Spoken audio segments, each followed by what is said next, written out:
Within the performance dashboard, you will be able to view the statistics relating to caching for the site during the selected time frame.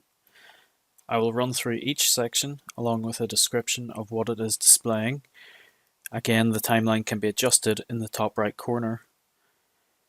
The cached bandwidth section shows the rate of change of accumulated bandwidth and is measured in megabits or gigabits, depending on the amount of bandwidth.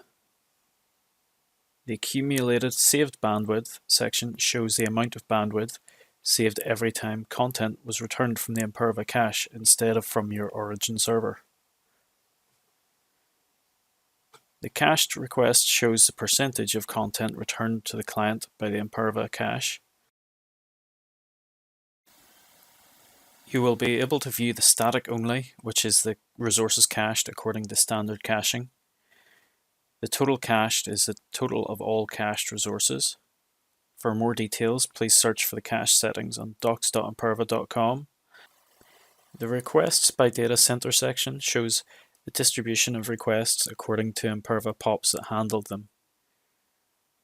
The cache mode shows the mode configured for the site. There are 4 modes: custom caching, which cache according to custom cache rules only; standard caching, which cache according to standard HTTP headers; smart caching, which also profiles dynamic pages to identify and cache static content that was not marked as static; cache all, which caches every resource on the web server for the specified amount of time. The average response time section shows the average response time from the time the Imperva proxy has decided to send a request to the origin until the origin finishes sending the response to the proxy. Each data point in the graph represents the average of the last 10 minutes. These can be filtered by data center.